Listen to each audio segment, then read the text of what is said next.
We would like to think the American dream is a happy retirement. Everything here is just so positive, I'm lost for words.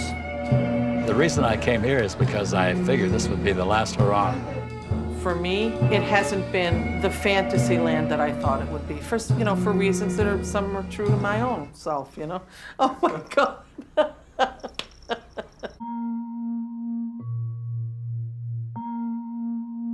My name's David Bolen, and I was the cinematographer on Some Kind of Heaven. The Villages is this massive retirement community in Central Florida, and it's kind of known as this hub in America where people go to kind of party and die. That wasn't necessarily what me and Lance were interested in. We were interested in people kind of creating a new meaningful life for themselves at the end of their lives. It's old people searching for the American dream in one of the most surreal places on earth. I'm proud that we've made it 47 years. What does that mean? That means time flies when you're having fun. Yeah.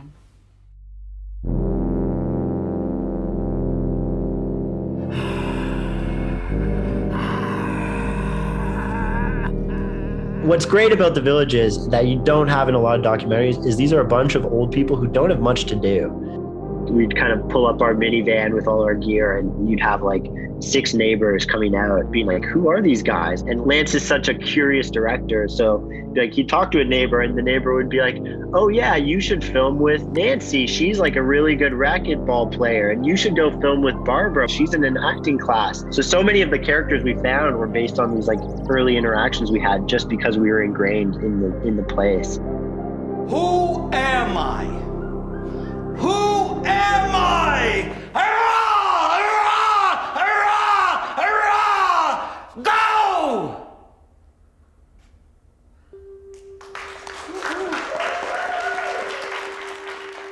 For me as a DP, and like especially in documentaries, I think what's exciting to me is there's so much territory to like explore new styles that haven't been done before. The thing about The Villages that we found is it's so beautiful on the outside, but whenever we went inside the homes, there was this darkness and this isolation and this feeling of people hiding from the world. It was like a frustrating process. It took us a long time to figure out what the style was. I was like, this doesn't feel right. This feels sloppy. And then I was like, let's just see, what does 4-3 look like? And all of a sudden it was like he felt trapped in the frame.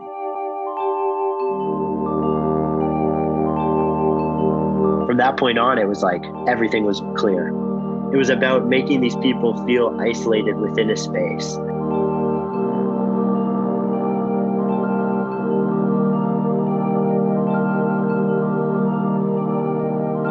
The most memorable scene for me was towards the ending of the film. Anne and Reggie go to this beach and kind of just talk about all the shit that they've been through.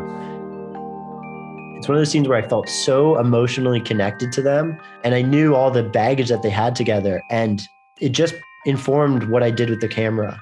Reggie is like such a complex character, and he's always kind of like going deeper and deeper into himself, but also drifting away from Anne. We had this image of Anne watching him from a distance as he like goes deeper and deeper and deeper into the ocean.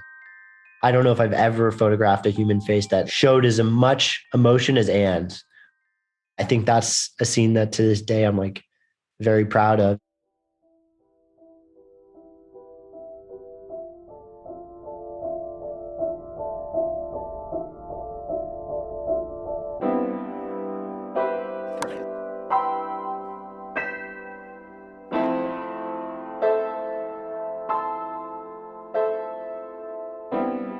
There's this notion in documentary for some reason that like, as a camera person, you have to be invisible and you have to kind of be distant from the character. And I don't think that that rule is true.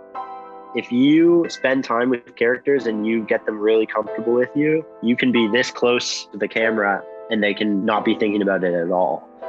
When you create that vulnerability on set, it leads to magic. Barry Manilow and Colonel Parker and Dick Smothers, a lot of people. I don't care.